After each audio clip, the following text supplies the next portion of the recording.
What is mobile broadband?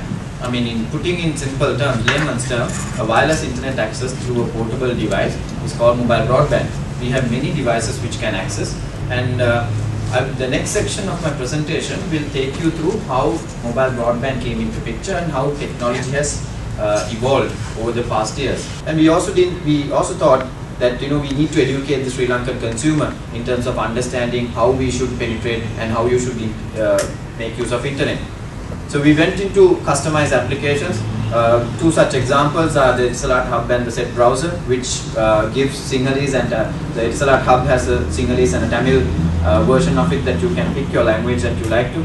Set browser is the only browser that renders the Sinhalese font in internet that is introduced by us. So this facilitates the usual, we went into educating people. We created the buzz with the Android. The first Android forum was created last year. We had an overwhelming response, so we had to continuously do that. The ABC for Android lives by inculcating the entrepreneurship through internet usage and Android development.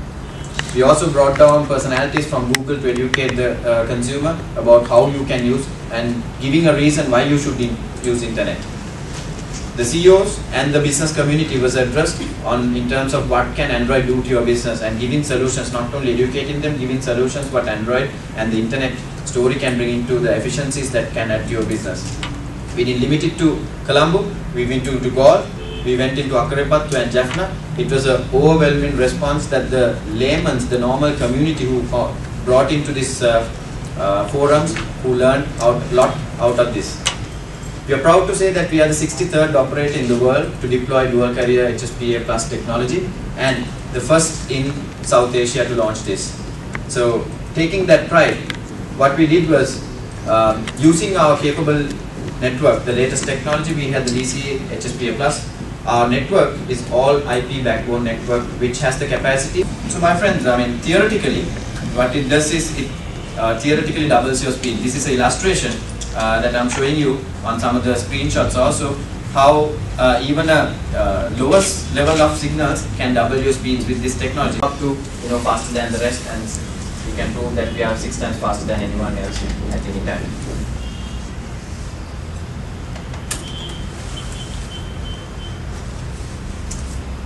With our launch, we are introducing a series of devices which customers can subscribe to in terms of experience in this technology.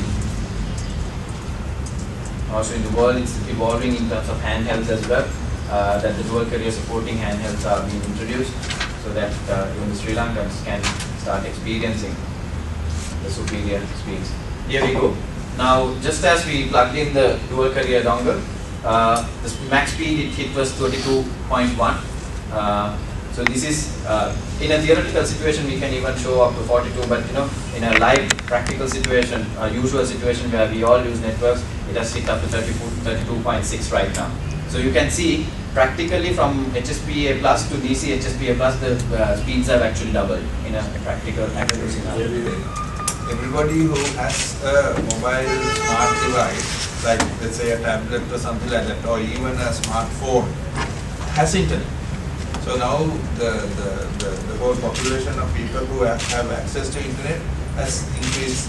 And if you look at some people, say example, if you assume somebody ignorant enough to have a, who has a smartphone but is ignorant of purely of the internet or the the value of the use, etc. And now example, as we showed that Etisalat Hub application, which can take you very simply by just 4 touches on the screen to read a newspaper or watch YouTube.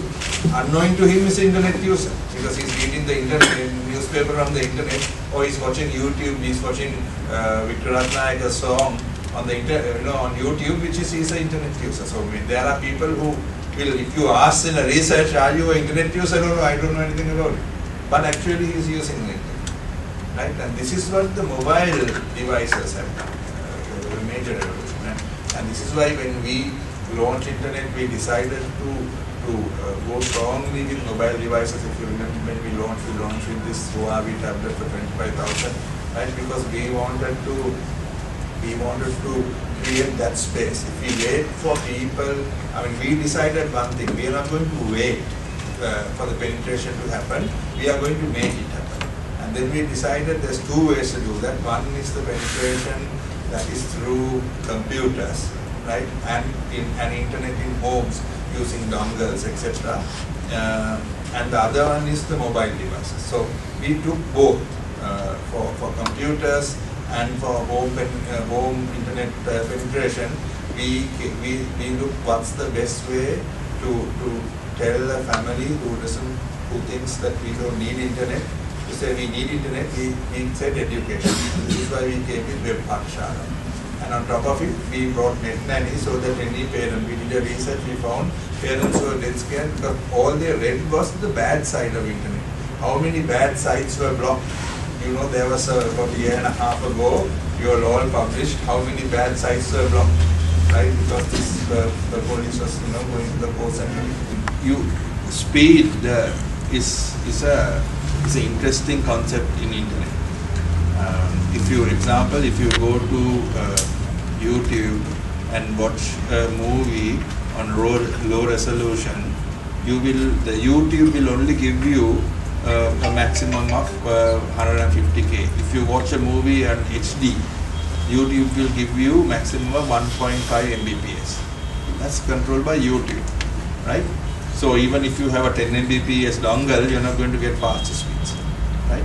But then if you are downloading a file on the internet, speed matters, right?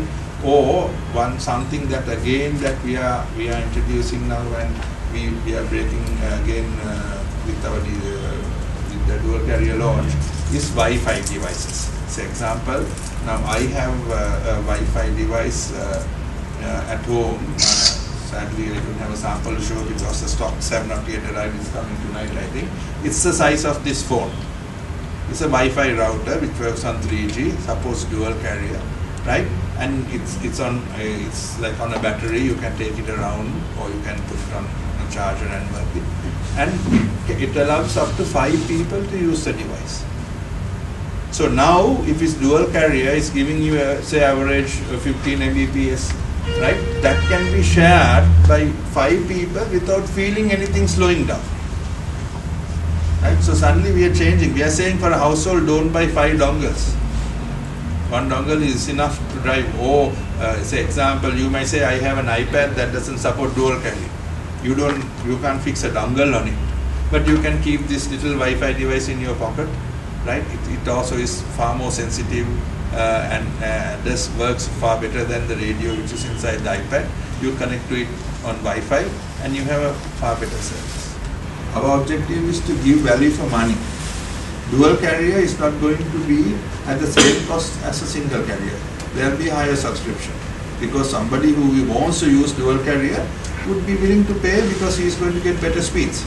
And otherwise somebody else might say, no, I am not interested in speed, I am happy with a single carrier. So, then he pays less. So we will give value for money.